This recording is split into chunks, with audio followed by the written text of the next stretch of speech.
I'm Al McFarlane. Welcome to Conversations with Al McFarlane. Glad to be here. I'm glad to have you along today. I'm going to continue an ongoing conversation with our colleagues. I call them the ground level warriors in community. My friend Al Flowers is here, and also Miles Wilson is here. Al Flowers, is the celebrated host of community uh, conversations. Al, that's the right name for on Sunday on KMOJ, a powerful radio show. If you don't check it out, you should. It's a must listen show. It's a place where our people talk to each other and talk to the world, speaking truth to power, presenting our point of view.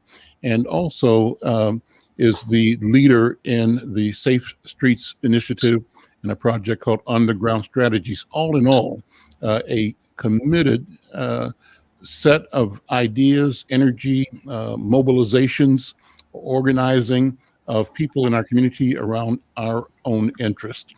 One of the things involved in that is the work of the uh, youth, young people's task force of the Unity Community Mediation Team. We're going to be joined momentarily by Reverend Ian Bethel, who is the leader of the Unity Community Mediation Team. We want to keep the idea of our interaction and our vision for effective, safe policing front and center. There are critical discussions underway right now about what policing will be and who will control it, and it's a place that we need to weigh in. Well, Miles Wilson is part of the team, the Young People's Task Force that is questioning, raising questions, and projecting ideas about how we see ourselves interacting with, directing, being stewards of community safety, including how we define what effective public safety is, and doing that with a boldness in speaking to the leaders of the city, leaders of the police department, leaders of the police union. All told, a great a set of initiatives that reflect our commitment to creating new narratives around who we are and our vision for a future that allows our people to be at the table of decision, that allows our people to win. Let me start with Al Flowers. Al, brother, how you doing, man? Good to see you. Hey, thank you, Al. Doing great, doing great. And so talk about kind of what's on your mind. It's always good to just background people, even though we've said this before. I think we can't say it enough. What's at stake now in the community? And I'm going to throw out three things that you can respond to. One is that there are a series of discussions and proposals in changing the charter amendment for the city of Minneapolis. There are three charter items, but one of them in particular talks about whether we will go with the idea of quote unquote defunding the police. So I'm going to ask you to talk about that, give background and kind of who the sides are, what the different interests are in that discussion. Another ongoing discussion has to be how our community mobilizes resources and people to respond to all kinds of crises and challenges that we are experiencing. And I think that kind of describes what you do with the Safe Streets Initiative in particular. So let's start with those two things. I see Zachary Matoya is here from the Unity Community Mediation Team. Zach, good to see you. Al Flowers, let's start with you. Go ahead and talk about the background on Safe Streets Initiative and lead from there into a general framing of what the community has to think about pro and con when the phrase defund the police comes up. Thank you, Al.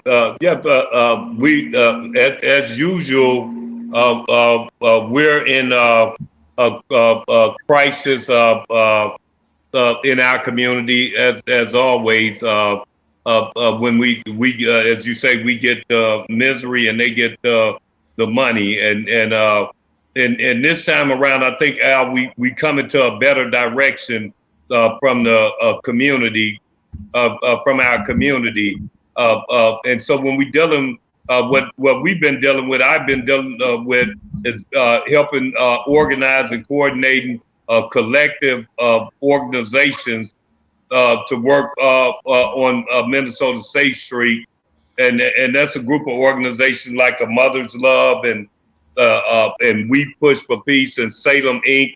Everybody know Pastor McAfee, Mother's Love with Lisa, and then in St. Paul with Mickey Frost, with 8 to 18 and the God Squad with Reverend Spence, who was at the State Fair trying to keep the State Fair calm this whole time when a lot of situations broke out, fighting. So Safe Street is that community-based solution that goes along with what they asked for when they tore. I say they tore our city up. They burned it down. It was righteous to rebel about what happened to George Floyd and the murder of George Floyd. And but when they burnt everything down in the neighborhoods that most people of color, minority community was in, we didn't really benefit from the burn down. You know, I always said I didn't have a problem with them burning the police station down because that police station was a horror to our community in particular and the Native American. So I didn't have a problem with that. I had a problem when they started burning the pharmacies, and the people that did it were a lot of them from out of town, but a lot of them from here. And we didn't benefit anything out of since George Floyd died. That's what bothered me. And Val 7 Minnesota Safe Street, it's a collective of organization in the community, building institution that will last us a long time and someplace for us to go to change the narrative, Al. You know, we talked about the narrative change and how they look at us, and we just got to accept we're looked at like no other people in this country. And so when we come with a plan like Minnesota Safe Street, is to protect ourselves. Because when they say defund, dismantle, abolish the police, and you don't talk to the people that's most affected, about a situation. George Floyd was a black man that had his knee on his, the white man had his knee on his neck, and people benefited. They raised resources, millions, hundreds of millions of dollars to talk about what happened to George Floyd. But it really didn't hit us and impact our community. And I reached out to those people that was raising the money, and I asked them to put millions into housing, business development, public safety, and education. Bring that back to us, because that would have gave us a little leverage to go after even our tax-based dollars with the government. And they didn't do it. We used to that. We accepted it, and we moved on. And we in a place now with Safe Street that we can help our community. We can, as African American, we can dictate what happens in our community like every other community does. We're the only community that they say we're gonna help you, and they've been helping us 400 years, and we nothing came to us, Al. So that's why we got that institution called Safe Street that drives on to what you'll be talking to young Miles Wilson and Zach about the Young People Task Force and the Unity and Community Mediation Team, where we are about to begin a series. I don't want to step on Miles' toes, on the young people's toes, because I know he got a lot to say about that. And then, Al, if I could just say with Zach on here, Zach has been instrumental, and he called the federal government a couple of days after George Floyd was killed, and got the DOJ back in here. It didn't work out the way we would hope with the DOJ, because they wanted to start over, Al, and you know about this. We said, no, we did this already 15 years ago. We don't want to start over. We don't want Miles and AJ and Lexi and Laziah and these young people to start over from something that we did for 5 years for no money, We worked on it, and then the city scrapped, just didn't do nothing with the plan that what we suffering from now. So Zach was instrumental in that, and on the charter commission stuff, Zach was heavy on early on working on the charter stuff. So we got teams of experts. When you talk about Mark Anderson, Anita Urbina, the GLBT community, the Somali community, and our chair, Ian Bethel, and native chair, Frank Pyro, and Mary Lagarde. All these people are on the Unity community mediation team that can help young people like Miles Wilson and them that's been put on the display. So I hope I put it the way to kind of help you set them up, because they know they got something going here, Al.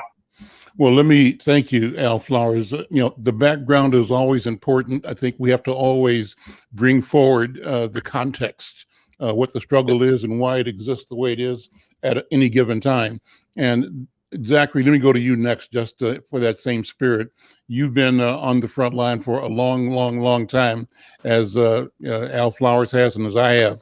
So we got history in this community and in the country in the struggle, the fight for demanding and building the rights of our people in a hostile environment, one that remains hostile. But Zachary, let me ask you to sort of weigh in and, in your own words, talk about the context. Why are we here right now in terms of the work of the Unity Community Mediation Team? Let people who don't know what the origin was of that initiative and what the hopes were and what they remain today. Originally, we came together, all of the... Can you lean into your mic a little bit more, because you're Oh, yeah. Okay. All of the communities in Minneapolis, we came together, and it was based upon the police brutality, okay? All the way back when Buka Saunders got killed by police in South Minneapolis is when I actually started getting engaged. And we went through an extensive process and selection of people from different communities of color and all communities, even the GLBTQ community, mental health and everything else. And we all came together, and it was to come up with a plan, an agreement on how to make the Minneapolis Police Department better. We did not get the work completed. However, we did make some very instrumental changes.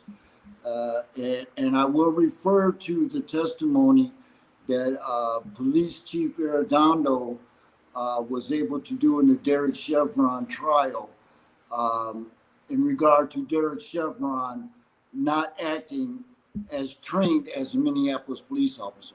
A lot of that new training, a lot of that new focus and direction of the Minneapolis Police Department was based upon work that we did. Chief Arredondo was there with us, with Al and all the other members. And so a lot of things have been initiated. And so during the trial, Chief Arredondo was able to sit there and say, no, he did not act according to Minneapolis Police Department rules and regulations and procedures. So that's, the effects are there, not only in that, but in a lot of other things as far as advancement of officers of color and things of that nature are concerned. So we want to continue that work. We're picking it up. We're doing some things different this time.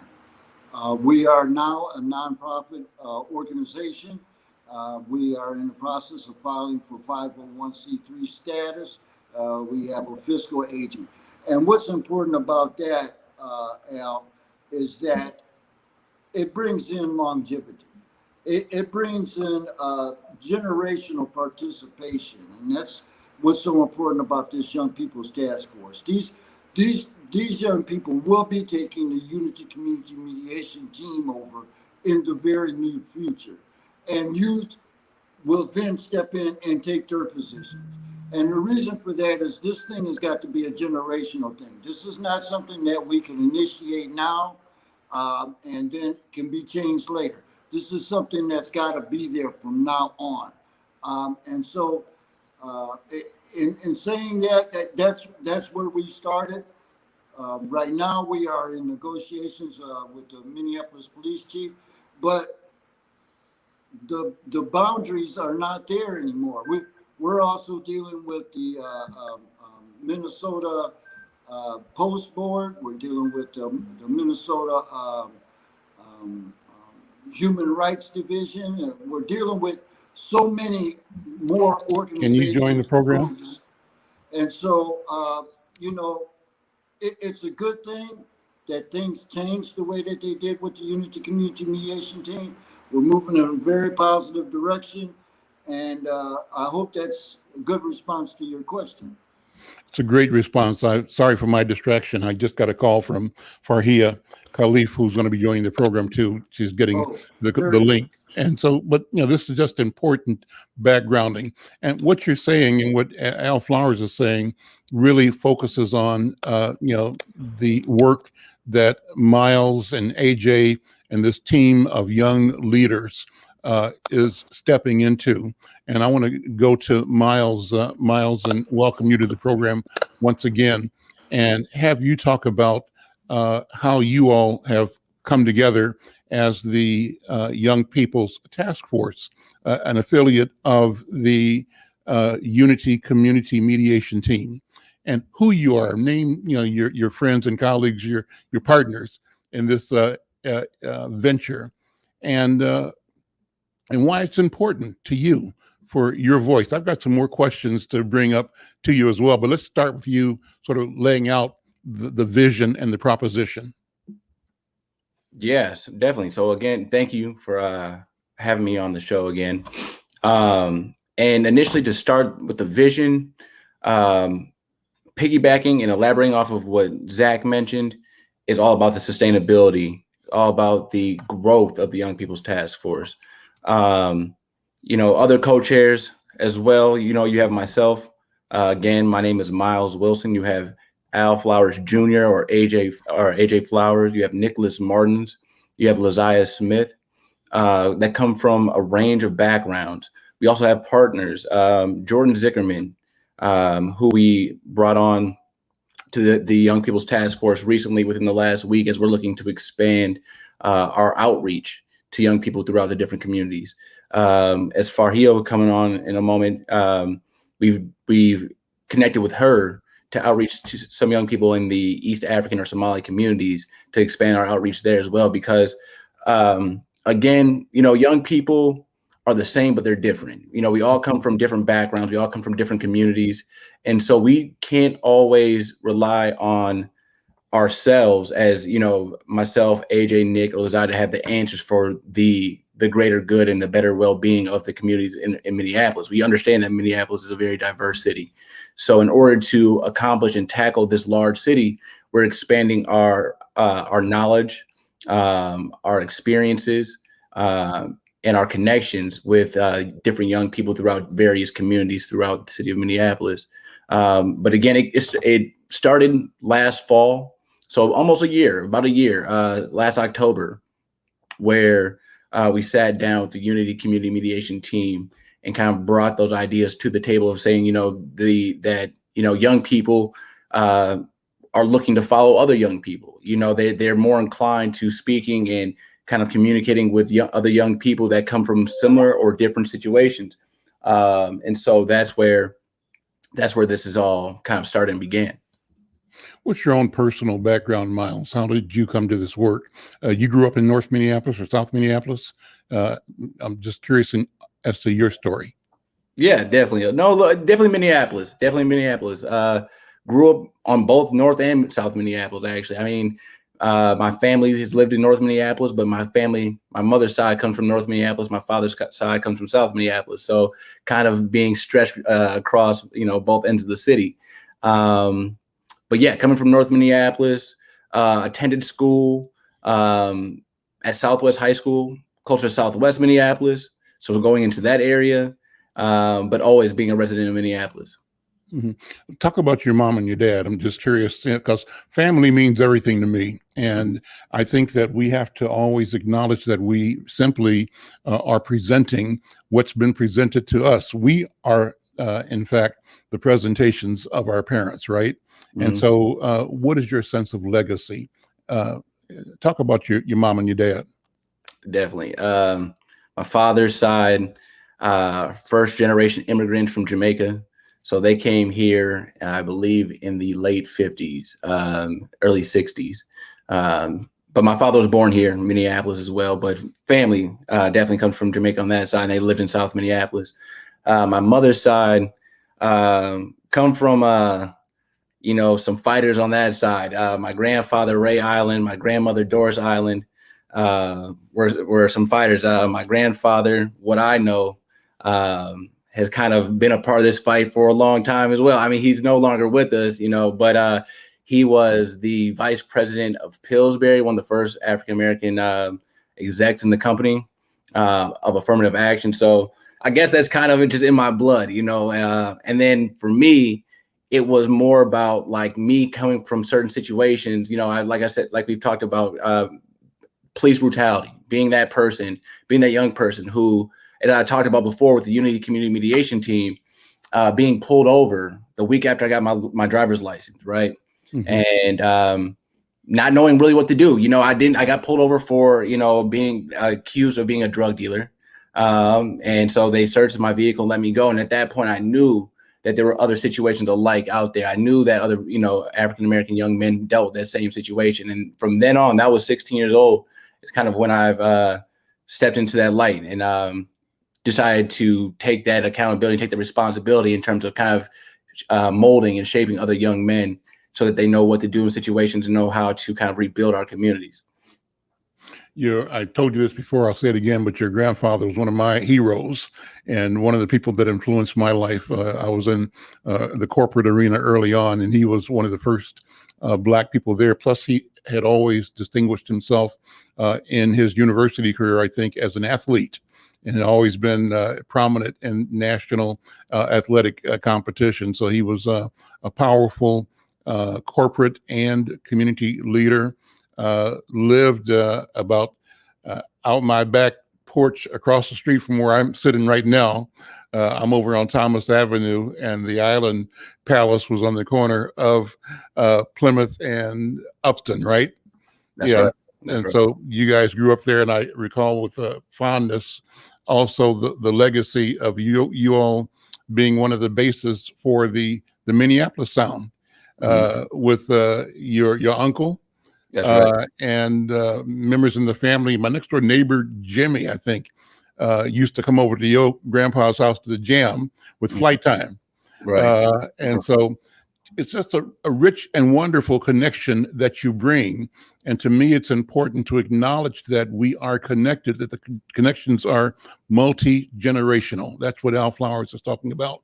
And so I want to ask you this in that spirit.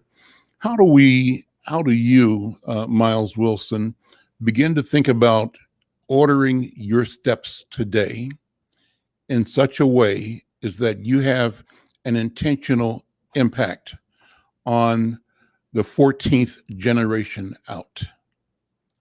14 generations. We now are the product of about 14 generations of Africans in the New World. And standing where we are, how do we discover, if you believe this, our obligation to have a vision that talks about a change, creating a new understanding that frees our people and frees humanity? Loaded question. What do you think? Yeah, I think it's a very important question to ask. I think that in terms of thinking out in the future like that, I again take that back to myself. I take that back to in terms of saying the inspiration and motivation behind what we do and what we've done, will continue to then push forward for those future generations and get them inspired. I mean, when I think about it, I don't think that, like, even when I reference like somebody like my grandfather, how I was 10 years old, when he passed away. So I never got the time to really pick his brain or to really, have those conversations, or I wasn't, just mature enough at that time to really understand what he had done. But then to hear from other community elders, and then to have them kind of speak to me and say, hey, this is what your grandfather has done. This, you're kind of following in his, footsteps, or even other leaders that we've had in the past that we look up to in the African-American community that we don't actually know or have that, connection with, but how they've inspired us to continue that fight. So when I think about that question, I think about, what am I doing to inspire that next generation?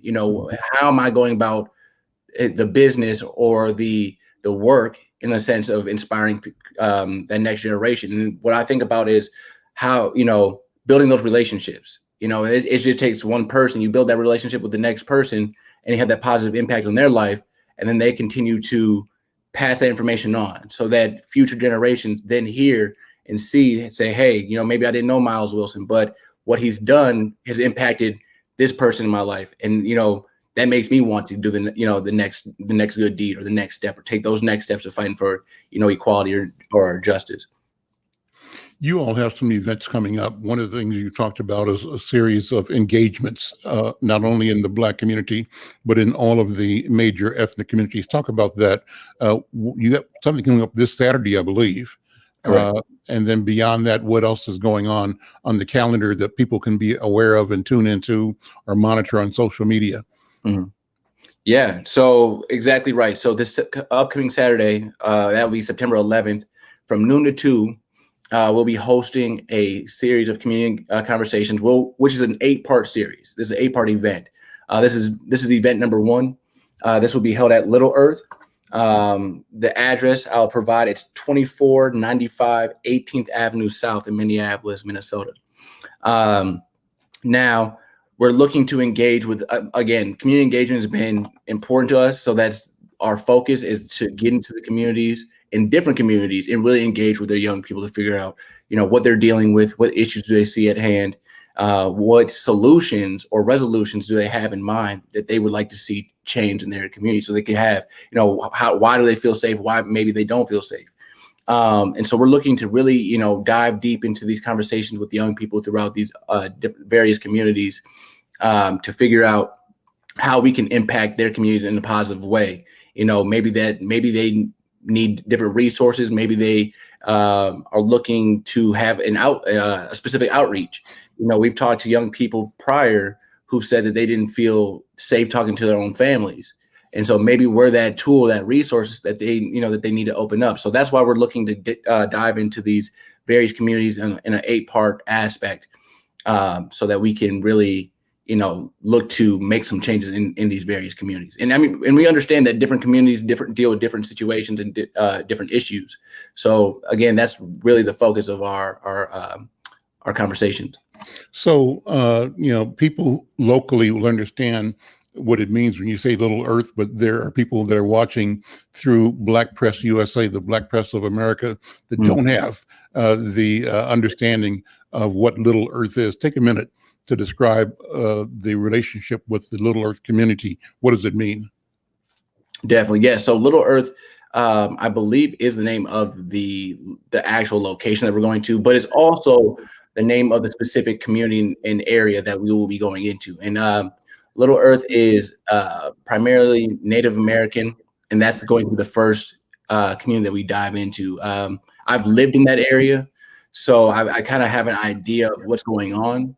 But again, to kind of connect with people that that's lived there their entire lives, or have hung out in that neighborhood their entire lives. I didn't grow up hanging out in that area, so I didn't know too much before I moved into the area. But again, yeah, it's a primarily Native American neighborhood, but there's also some other backgrounds and ethnicities that live in that area as well. How difficult or challenging is it for there to be cooperation between our American Indian brothers and sisters and, say, our brothers and sisters from the Horn of Africa, from the Somali or East African or West African communities, brothers and sisters from the Latino and even the Hmong Vietnamese communities? How much interaction is there, speaking from your age group as a young person? Mm-hmm. Are we in silos that we can't get out of? Are we discovering similarities, both of the challenges we have and also the need to collaborate, create strategies for change? What's your thought?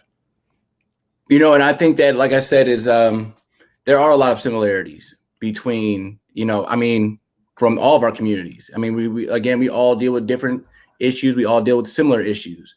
But in terms of like collaborating and connecting, that's the reason why the Young People's Task Force is looking to expand, because as an African-American male myself, as well as Nick, as well as AJ, we have a perception of life and a perception of situations through our lens as African-American men, of the upper 20s age range. So we expand in ways that we want and brought on, women voices, female voices, different age ranges, different backgrounds, because as we're collaborating with our within ourselves as a Young People's Task Force, we're coming up with ideas that, I wouldn't necessarily think of, that my sister Jordan, who is, a Native American woman that's about the same age, that she's thinking of through a different lens, or things that, that her community is dealing with. So, and that's to answer that question, we do come from similar areas or similar issues. So the collaboration is there because, everybody sees these issues to be the same, whether that's, the opioid epidemic, whether that's violence, gun violence, or, whether that's, police brutality, in a sense that we do come from similar situations, but we also do have those differences. And that's where we look to kind of be diverse. And that's the kind of the proposition of the Young People's Task Force, is to be diverse so that we can help each other. Zach, what are your thoughts? I'm enjoying this conversation. I'm both impressed and happy that we have young leaders like Miles and the team at the table. And I believe that my job, your job, Flowers, our job is to ensure that we become a foundation, a base that they can launch from, because they, in fact, are launching the future. Zach, what do you think? What are your thoughts as you hear Brother Young Miles speak? Unmute. There you go. I'm sorry. I love it. It's a wonderful experience in working with the Young People's Task Force. We have a lot of side meetings as well, and they listen. They're eager to learn, and once they learn it, they don't forget it. So it is, my position, and Al's and Reverend Bethel's and all the other Unity Community team members, we're all focused on mentoring these youth to get them ready for, more leadership roles within the community. And in turn, they are also mentoring youth that are younger than them, like Miles and them. They have some members, that are right around 14, 15, 16 that are still in school even. And so they're looking at doing some things within the schools as well. One of the things that we're also working on for youth that are still students is to get them education credits for their participation. And Al Flowers is one of the leaders in getting that to a head. But we want them to, get education credits for participating, because they are learning so much. And for me, it's a joy. It's really a joy to work with them. And like I said, I'm here for them anytime that they need. Absolutely. I'm going to come back to you in a second, Al Flowers. I see Farhio Khalifa is there. We had her video a minute ago. Maybe she's had to step up for the phone. But Farhio, whenever you come back, I want to bring you in the conversation. And until we do, Al, jump back in, Al Flowers. As I listen to Miles and all of us in this conversation, I don't know if you brothers remember the music of Billy Paul. You remember Billy Paul, Flowers? I know Zachary does. And one of you're muted, Al. Me and Mrs. Jones. That's one, but that's not what I'm talking about, though. Okay. That's one of his hits. But he also Yeah. had a hit on that album, I think, called "The War of the Gods," Yeah. and the Yeah. theme was "The time has come for Yeah. the war of the gods." Yeah. And I'm telling you that I'm thinking that's where we're moving. And, war might not be war in the classic sense. War of the gods may reference simply a war of spirit and a war of minds and a war of awareness, but a confrontation is underway as we speak. And all of the incidents that happened around the murder of George Floyd and all the other people that have been destroyed by by public policy, by police action, but also the destruction that we're experiencing within our community. People that don't think right and therefore don't act right and therefore do damage to our own house, our own families. So I think that we're moving into an arena where the reconciliation, the reckoning that people are talking about is really at hand. I see Farhio is there. Farhio, good to see you, my friend. How are you? Unmute your mic and jump in the conversation. Yeah, and just respond however you want to based on what you've heard so far. Yes, I'm doing well, mashallah. Alhamdulillah, we say God is great. How are you? How everybody doing? You doing well? And so the question. Sorry, I missed it. Sorry. Oh, I just wanted you to join the conversation and talk about the importance of organizing young people in particular, but in organizing the entire community to advocate for our rights and for our dignity. You're doing wonderful work with women and in the Somali community. Talk about what you're doing and what the challenges are and the successes you're having.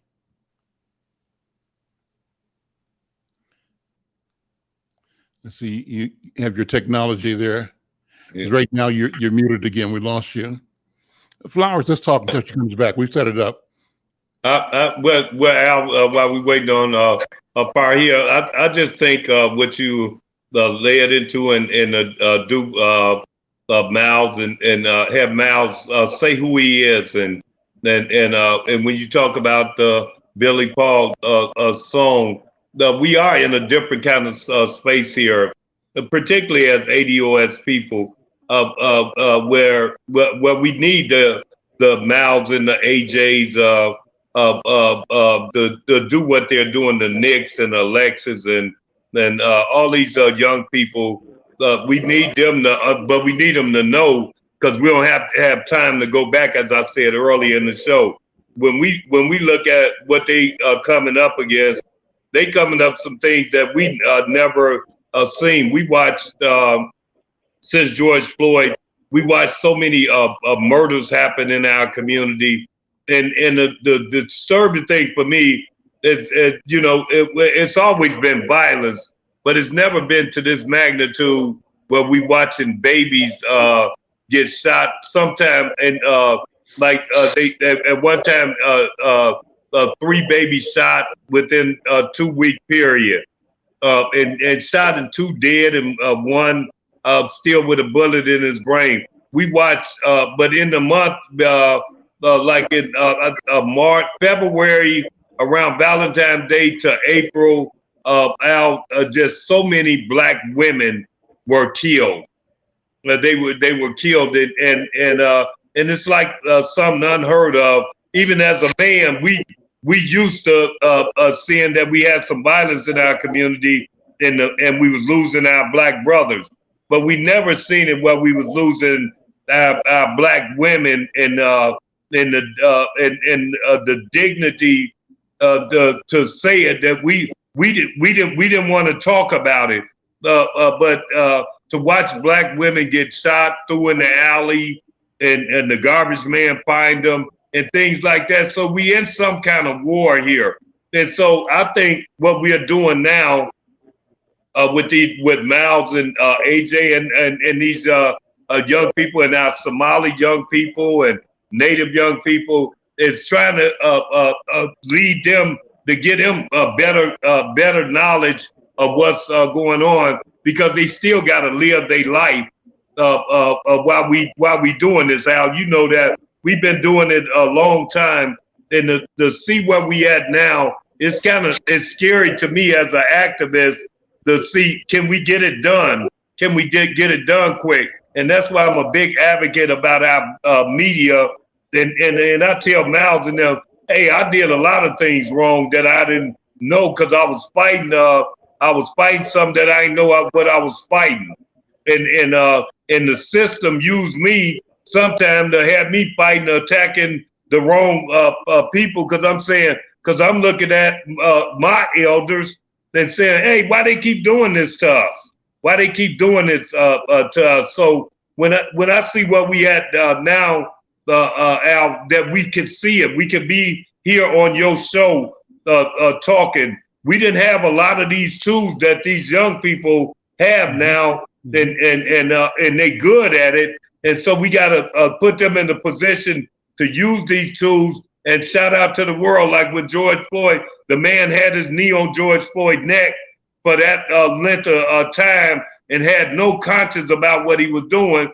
Me and you know, they was killing African Americans long before that. It just didn't get caught on camera. Right. And now people are pulling their cameras out. So when I look at it, Al, I'm like what Zach said. I'm amazed at what these young people know, and if they listen the right way, and get that history and that knowledge of what we got out there, especially on this mediation team, they gonna get there a lot quicker than we do. If you think you know it already, you don't know it, because I still don't know it. Mm-hmm. I'm still fighting today, because if I knew it, I'm telling them what they doing to us, but it's not.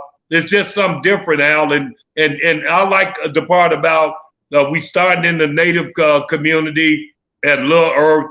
Little Earth is a project. It's almost managed by the Native community. They've been managing Little Earth, so they got their way to go. And we had a meeting last night, and we got to go in there. Miles and AJ and them got to go in there and hear them. You got to go to the Somali community and hear them. That not for us to go in and tell. We've always been the community that accepted everything, even though we the most abused people in this country with the Native American. But the Native American land was taken, but they made us build it. They made us build it. And some people, Al, you might can respond to this. Some people think we because they come here, and I say this, and my sister Farhio know that they come here, they get, and things move quicker for them. Even now, it moves quicker for every other community. They still got that grip on us, where they sometimes they do not feel like to free us, and sometimes our other brothers and sisters from our immigrant community or our Native community don't understand. The Natives got treaties, they got things that they can do. I wish African Americans had 2 casinos, because our hearts would let us say, how do we help our people? We have nothing besides our personal wealth, that was earned. You earned what you doing at Inside News. Mm-hmm. We earned what we get. We from a deficit, but when we got here, they redlined us on housing. They didn't give us our education. They didn't give us a business development so we could create our own jobs. They give us none of that. And so if our other communities can understand, don't get mad because we get frustrated and say, F the system, it ain't no good to us, because so many of our people have suffered, and nobody is getting thrown in the alley. Women not getting thrown in the alley like black women. Babies not getting shot in the head in nobody else's community. And so even though we know that, but we still saying, what's your issue in your community, in the Native, in the East African, in the Latino, in the Hmong community? We still are that people, the GLBTQ. They wouldn't be able to get married in Minnesota if it weren't for African Americans. That's why I told them we love everybody. We just got to find our way, and I think we're on the way right now with the things we're doing with the young people and what we doing with all communities, working with Farhia and Abzak BE, working with Anita Urbina, working with the people, even though, Al, we're still in 90% pain in our community. We still hurting real bad. What you're saying is we also have a philosophy and a concept that collaboration is the key, and that we can move together better than we can move alone. Farhia, good to see you, my friend. I wanted to give you a minute just to add your thoughts, your feelings to this conversation, and talk about the challenges of the East African community in general. Talk about the challenges of women in general, and how we have to do things, organize to advance all of our communities together. What do you think? Can you unmute Farhia? Or no, I think she's I think her screen is frozen, so she's probably not connected the bandwidth. Miles, let me come back to you, and Zachary, jump in when you want to. So I talked about, Miles, this whole thing of collaboration. What short-term goals do you have with the Young People's Task Force, and what, again, are the longer or midterm goals? Yeah, so with the short-term goals, we're focused on these conversations, first and foremost, which leads into our plan for our midterm goals, which would be next spring.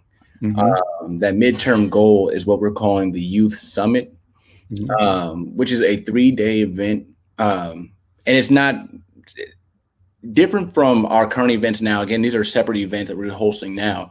The Youth Summit is a 3-day long event where we're going to be having different guest speakers. We're going to have different workshops for young people. And those workshops are things like financial literacy. We're going to have education and safety. That goes into what Zach was saying earlier about us working with the Minneapolis public schools to potentially provide credits to students, And so again, what we're looking to do, our midterm and long-term goals are empower, young people in the city. We know how important it is, and that it is for young people to have additional credits to kind of boost their morale or learn something new that isn't taught in school, So we're focusing on that leveling out and evening that playing field for ADOS people, minorities, and to kind of level that playing field. Investment, like things like that as an African-American male, that going to high school or even in families, those kind of things aren't talked about as much as in our communities and our families, is how to invest your money, how can you make your money grow. And so those are like the workshops that we're working towards now in terms of getting in the right people, so that people know that, hey, I have $100. What can I do with this $100? Instead of going $100 right away, you can invest it and make it fun for them so that they're actually engaged into doing it. That way we can level those playing fields and make ourselves, by the time we go to college, we're not looking for student loans as we mostly are. Or by the time, if you don't decide to go to college, you can do what you want to do, start your own business, travel the world, doing things like that. So our midterm goals, again, is that Youth Summit, so that we're looking forward to creating that and presenting that to the city of Minneapolis. Zach, jump in. Go ahead, Zach. Unmute. Yeah, let me say this. I think it's vitally important for everybody to understand where we are with this whole abolish thing. They wanted to come out and they wanted to say, no, it's really just defund. But the latest language that's going to be on the ballot contradicts that statement. They wanted to say that the charter change would not remove Police Chief Arredondo. The new language says, oh yeah, this action will remove him as chief of police. And matter of fact, it'll remove the entire police department. So we got to understand that. And I'm going to ask you a question now. I'm going to make a statement, but I'm going to ask you a question.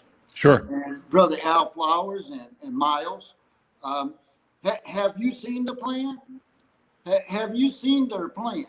I mean, you know, actually in writing anywhere of what they're going to do if this vote goes through and the police department is removed. This thing is to be initiated within 30 days. Okay, so we're talking December of this year, where we would have no police department. Mm-hmm. Okay, and even if they say we want you guys to stick around for a little while, how many officers do you think gonna stick around after they vote to remove a police department? How many do you think gonna stick around? This can head up to be the biggest. I mean, it's already being set up. Brother Flowers has already discussed the rise in crime and everything else. Can you imagine if half of the police department tells them, says, no, we gone. You voted us out, we gone. We ain't sticking around for nothing. If half of them do that in December, where we gonna be? They don't have no plan. So hey, Zach. Hey, Zach, let me. We'll get the vote in, and then we'll put everything in place. How you gonna do that in 30 days? Mm-hmm. That's ridiculous. Hey, Zach, let me jump in with you on that, because I want to say that Zach just hit it on the nail on the head, Al. They talking about putting the plan in 30 days. When they started the Office of Violence Prevention, they said they would have that up 2 years ago. Now what Zach just said is so important that people understand that these people are saying they're gonna have some. And Lisa of A Mother's Love said exactly what Zach said. She said if this passes, that half of the police department will go into retirement and start buying themselves out and things like that. So I'm glad Zach put that on the table. That is so real, and we better understand that. And especially Miles, AJ, you got to understand that if this happens, we ain't got no police department. It's going to impact not only our community, but the Somali community, the Native American community, the Latino community. All the communities of color will be the worst impacted with what Zach just said. That's so important. I'm glad you got that in, because Al, he absolutely right. They said if this passes, they're in their thing. They have to have a public safety department in 30 days. It can't be done, and they lied to our people. And it's a most dangerous thing that can happen to Minneapolis. And I'm glad Zach brought that up. That's great, Zach. I have in my hand an item that I got in the mail today, or at my doorstop today, from the city, or from the group called All of Minneapolis, and it speaks to the position that you are talking about. But this one particularly criticizes Minneapolis mayoral candidate Sheila Nezhad. I think I'm saying her name right. And it says that Sheila Nezhad is an advocate of abolishing the police department. It quotes her as saying, "No, we don't want police. Reform won't work." So that all brought us to this moment. So we had already primed these council members. Some of them ran being accountable to imagining a police-free future. And when the time came and they were talking to community members and saying, hey, what are we going to do? We said, we're just going to abolish the police. That's a quote attributed to Sheila Nezhad in a flyer put out by All of Minneapolis. So that's the point. I think, Zach, your question was, have we actually seen the charter? And has it been the question? And has it been fully and properly vetted, circulated? What we do know is that the language seems to change and that the courts have struck down several versions and the mayor has vetoed versions of it. And that as late as I think yesterday or day before, new language is being offered. So there's a shifting sand here, and there's not a clarity, as you're saying, Al Flowers, on what they really mean, except for that, as Sheila is saying, the bottom line is abolish the police. And we have to be careful about that. Farhia, we're glad you're here monitoring the conversation. Yes. Are you able to Yes, speak? I'm sorry, yes, Yeah, my signal was not good. I don't know if you can hear me. we hear you perfectly now. What are your thoughts? Yes, yeah. I want to say thank you so much for having us here today, and it's wonderful to have these communities united. And when we part of the unit community mediation team and Voice of East African Women, been advocating for women and youth issues since the beginning, and we formed Mothers Against Youth Recruitment by 2013. And we accomplished 2014 every year, partnering with the law enforcement community, and having now been part of the UCFT Unity Community Mediation Team. This is wonderful, where our youth really don't know each other, where they all live in one city, but also it's like in a jungle, like different animals, right? And every animal and it's different. You have to know what this animal is about. So this is what I look at it in our communities. When I talk to the Somali youth, I meet with them daily and they understand how important it is that we work and become brother and sisterhood, and the African American community, the Latino community, the Native community, and all the communities that we're surrounded. And sometimes some of them they heard about it, but they don't understand. You know what I mean? This is why we are tirelessly the UCMT community meeting, the Young People's Task Force, and thanks to AJ and Miles and Nick and all the teams that are coming forward, and the youth now, the Somali youth, the group that I dealt with, they have a lot of questions that they thought they knew, but they don't know nothing about it, right? And when you look at 9/11, there's no other community in the Somali country is hit hardly because of terror recruitment coming from around the world, from Syria to Somalia to other part of there. But in this country, 9/11 is what we all know what happened to that. Last few weeks, the part of the regions that we from born and raised, or our mothers and fathers are born and raised, Al-Shabaab is taking over. Every day in our community, in the Somali community, and in this youth who are born and raised in here, 19, 20 years old, 16 years old, all they're hearing about is all day long their mom and dad, people like my age, all day long on the phone talking to make sure what neighborhood was blown up yesterday by the militant device. And then if we want to find out it's uncle and mom and somebody's still alive, who made it. So it's very important when we talk about 9/11 in the country. That means young minds who are Americans right now. They belong to this country, and it's a discussion that is very tough, very serious at the time, and it's hard in our communities, right? So UCMT, Miles, and the Somali youth and the Young People's Task Force, they meet every Thursday night, every Saturdays, and you know what, the Somali, last Thursday, and I tell them, you know what, I'm going to step out. You guys take the lead. And they're like, really? We can do this? I say, yes, you guys can do this. And I just want them to know that you are what we're looking for tomorrow. And our youngs are not being challenged. I not put them on the table and say, you're going to lead today, you're going to take it over there. Talk about the uncomfortable questions. What it means to police reform in our community. What it means our safety in our neighborhoods. When you look at the Native community, African American community, our community, what is the difference? What are we fighting for? We're fighting for safety. We're fighting for the health for our families, have a safe neighborhoods. But guess what? If you look left or right, a couple blocks from here, you will see these other communities live there too, right?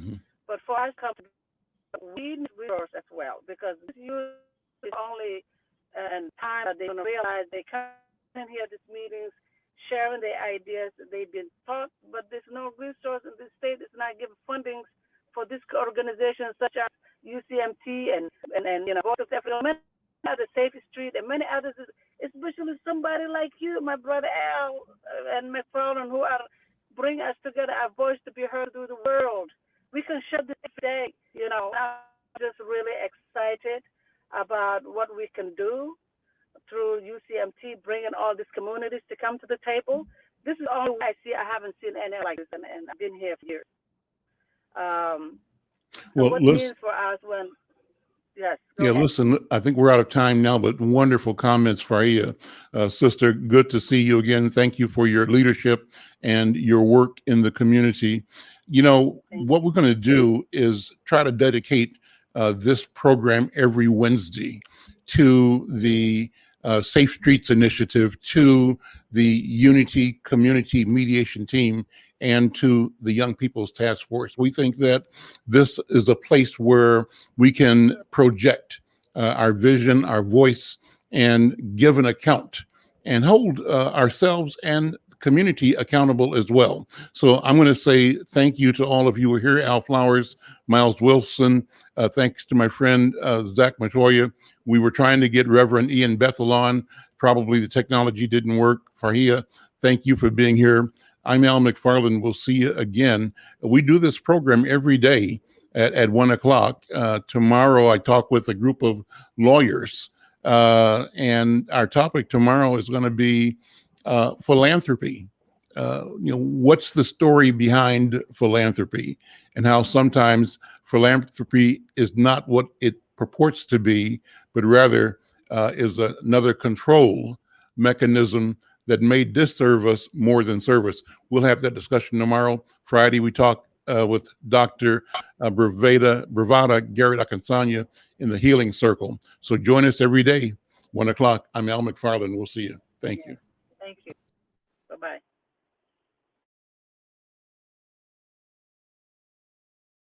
Oh, Queen Justice, where are you? Did they beat you up or no? Lock you on the ground, take the crown away from you? Oh, Lady Liberty, red, white, and blue. Did they take your dignity with their bigotry? Teach you that you're born to lose. Free or guilty, it's gonna get filthy. Better believe, roll up your sleeves. It's gonna get rough, it's gonna be tough.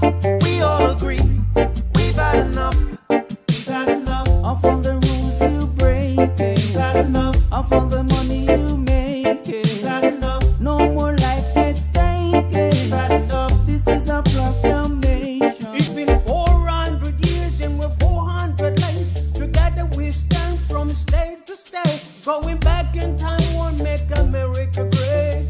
We need justice now, people won't wait. Action, no more distraction. Every step we take, we gain traction. If it can happen to one, it can happen to all. United we stand, divided we fall. Free or guilty, it's gonna get filthy. Better believe, roll up your sleeves. It's gonna get rough, it's gonna be tough. We all agree, we've had enough. We've had enough of all the rules you were breaking. We had enough of all the money you were making. We had enough. No more life gets taken. We had enough. This is a proclamation. Free or guilty, It's gonna get filthy. You better believe. just roll up your sleeves. It's gonna get rough. It's gonna be tough. We all agree. We've had enough We've had enough of all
time.